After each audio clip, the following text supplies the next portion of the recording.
নমস্কার দর্শক বন্ধু, এখন বলবো মহাগৌরী অর্থাৎ নবদুর্গার অষ্টম রূপ মহাগৌরী। এই নবরাত্রি পূজার অষ্টম রাত্রে দেবী শ্রী শ্রী মহাগৌরীর পূজা করা হয়ে থাকে।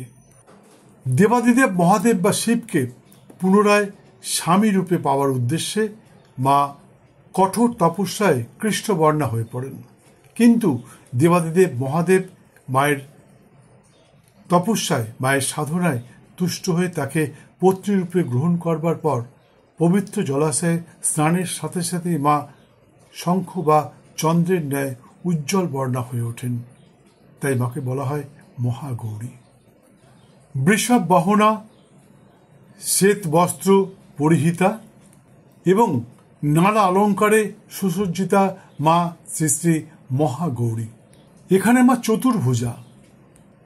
ডান হস্তদয় যথাক্রমে আশীর্বাদরতা এবং জপমাল্য ধারিণী এবং বাম হস্তদয় যথাক্রমে কমণ্ডল এবং ত্রিশূল ধারিণী।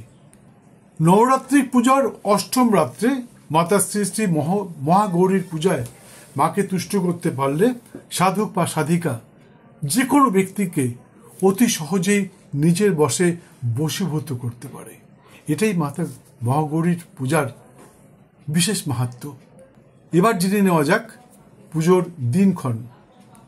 29শে সেপ্টেম্বর 2025 বঙ্গাব্দের 12ই আশ্বিন 1432 সোমবার রাত্রি 6টা 18 মিনিট থেকে রাত্রি 9টা 50 মিনিটের মধ্যেই মাতা শ্রী শ্রী মহাগৌরীর পূজা সম্পন্ন করা অবশ্যই বাঞ্ছনীয়। মহাগৌরীর মন্ত্র: ওং হ্রিং হ্রিং হ্রিং শ্রিং মহাগৌরী নম ওং। মাথায় রাখবেন ওং, ONG ওং।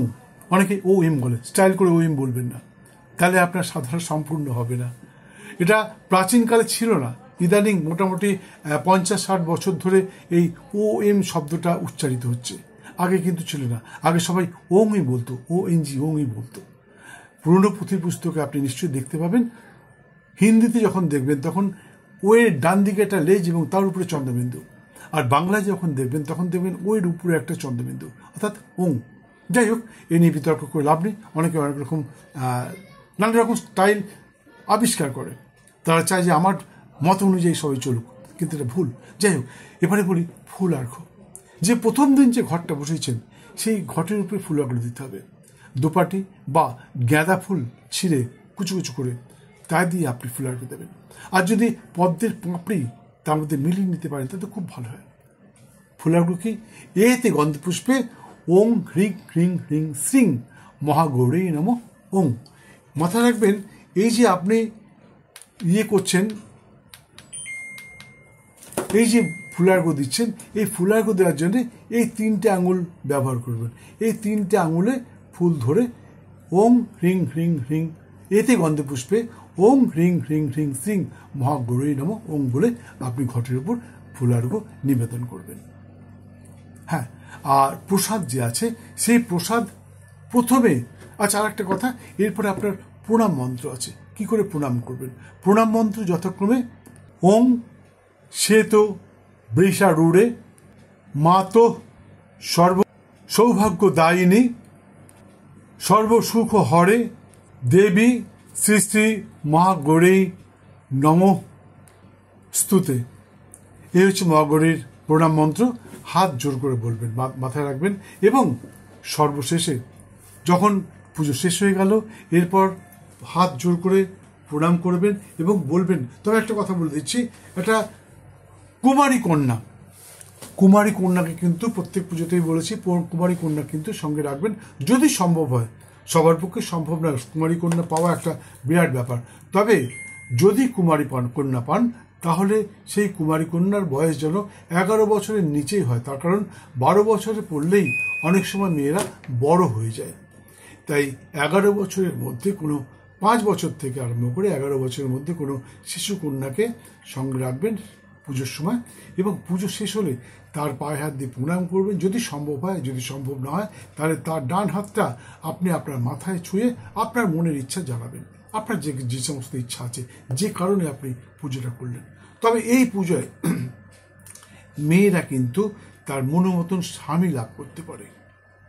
হ্যাঁ, এটা একটা বিরাট ব্যাপার।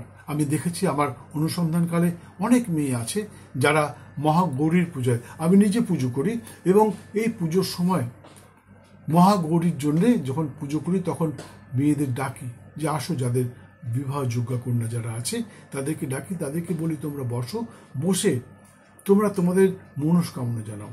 তবে একটা কথা মাথায় রাখবেন যে যে সমস্ত বিবাহযোগ্য কন্যা যারা আছো তোমাদেরকে বলছি, তুমি যাকে স্বামী রূপে পেতে চাইছো সে কি সত্যিই তোমার স্বামী হওয়ার যোগ্য?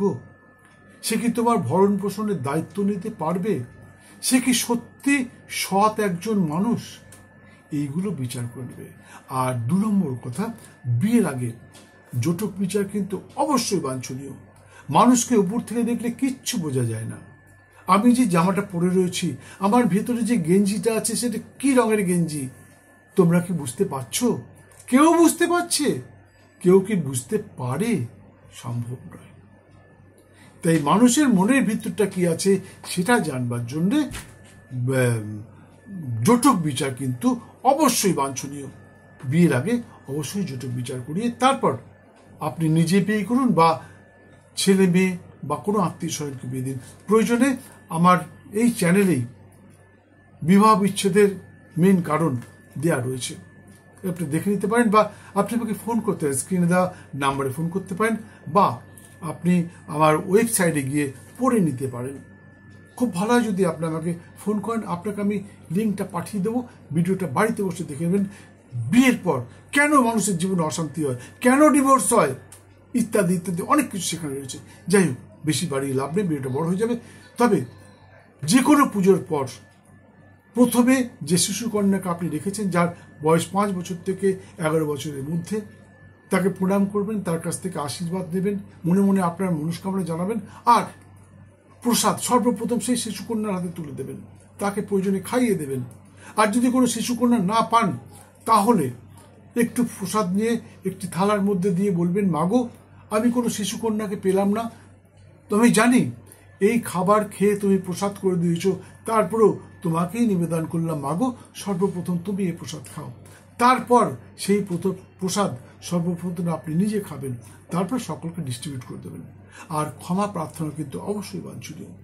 পুজোর শেষে হাত জোর করে মায়ের কাছে ক্ষমা চাইবেন, মাগো আমি অমুক অমুকের পুত্র, অমুক গোত্রস্যা, মায়ের নাম বলবেন, বাবার নাম বলার দরকার নেই, অমুক গোত্রস্যা অমুকের পুত্র বা পুত্রী অমুক, তোমার পুজো করলাম, মাগো যদি এই পুজোয় কোনো ভুল ভ্রান্তি হয়ে থাকে, কোনো অনিয়ম হয়ে থাকে, তাহলে পুত্র জ্ঞানে তুমি আমাকে ক্ষমা করো। মাগো আমি জানি তুমি আমার পুজো গ্রহণ করেছো এবং আমার সমস্ত মনস্কামনা পূর্ণ করবে, আমার এটা অগাধ বিশ্বাস নিয়ে আমি বলছি, আমি নিশ্চিত তুমি আমার সমস্ত মনস্কামনা পূর্ণ করবে। মাগো তুমি আমার প্রণাম গ্রহণ করো বলে আরেকবার প্রণাম করবেন, এইভাবে পূজা শেষ করবেন। যাই হোক, এরপরে বলছি সিদ্ধিদাত্রী দেখতে ভুলবেন না। জয় মা।